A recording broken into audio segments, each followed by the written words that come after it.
इस शहर के लोगों की कदर करना सीखो, इस शहर के लोगों के साथ जुल्म और ज्यादती बंद करो। वरना इस शहर के लोगों का मतलब, मैंने अगर बात की है कि पीपल्स पार्टी ने सूबे की राह हमवार की, आप क्या समझते हो कि सूबे के लिए कोई आइन की जरूरत पड़ेगी? जब पाकिस्तान बना था तो क्या बरतानिया के जो उस वक्त के कानून थे उसके अंदर कोई अलग मुल्क का कानून के अंदर गुंजाइश थी? नहीं थी ना, ताकत से ही हासिल किया ना। जब हम अलहदा वतन हासिल कर सकते हैं तो सिंध के सूबे से अलहदा सूबा हासिल करने में कितनी देर लगती है? कोई नहीं। और सबको पता है कि देखिए, मैं अपनी कौम के बारे में हमेशा कहता हूं कि मेरी कौम के बारे में लोग उसको अंडर एस्टिमेट करते हैं। मेरे लोगों को अंडर एस्टिमेट किया।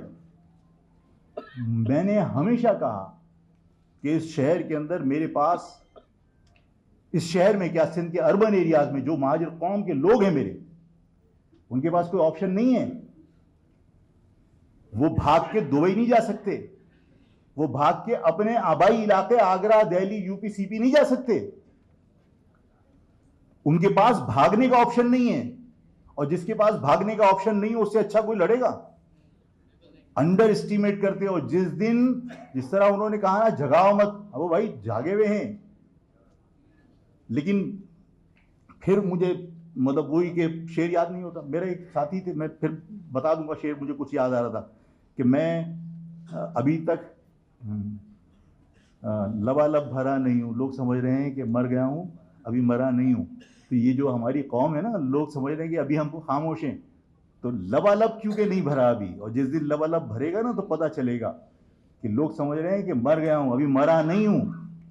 इस कौम के लोग, इस कौम के लोगों के अंदर, सुन लीजिए अगर सुन लो, इस कौम के लोगों के अंदर जाहिर है ये इतनी रेजिलिएंट कौम है कि लोग ये समझते हैं कि दबा दिया, स्प्रिंग को दबाने के बाद स्प्रिंग को कब तक दबा के रखोगे?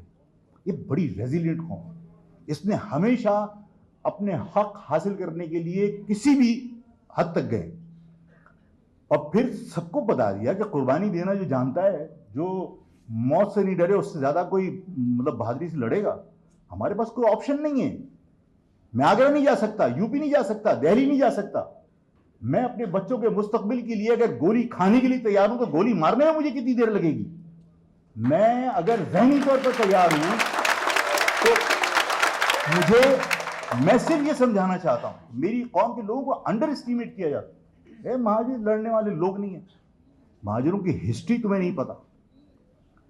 आज जो लोग यहां बैठे हैं, इनकी जो बाकियात इंडिया में, खुदा की कसम उनके सामने हिंदू चारपाई पे नहीं बैठ सकता, जिन्हें तुम लावारिस छोड़ के आए थे। हम किस तरह किसी से कमजोर हो सकते हैं? आज भी इंडिया में जो मेरे रिश्तेदार है, कम से कम उनके सामने हिंदू चारपाई पे सामने नहीं बैठ सकता, नीचे बैठेगा। हमें इस शहर के अंदर अगर कोई समझे कि गुलाम बना लेगा, हमारी रगों में किसी गुलाम का खून नहीं है, हाकिमों का खून है। हमारी रगों में मार्शल का खून है। मैं हमेशा लोगों को एहसास दिलाने के लिए कहता हूं कि सिद्दीकी, फारूकी, उस्मानी, सैयद कोई गुलाम नहीं था, हाकिम थे। कायम खानी, जितने भी राजपूत, रांगड़ को मैंने हमेशा वजाहत के साथ कहा है, रांगड़ का मकसद रणगढ़, मैदान जंग में गढ़ जाने वाले लोग। तुम तो कोरोना के अंदर खिड़कियों पे लग के भाग रहे थे। उस कोरोना से डर के मारे हमने क्या ये शहर छोड़ा था? हमारे पास ऑप्शन नहीं था। अगर हमारे साथ कोई जुल्म करेगा तो हमारे पास भागने का ऑप्शन नहीं है, तो हमसे अच्छा कोई लड़ेगा? मत अंडर एस्टिमेट करो। ये मुल्क तुमसे ज्यादा मेरे बुजुर्गों ने कुर्बानियां दी और मेरा है, तुमसे ज्यादा मेरा है।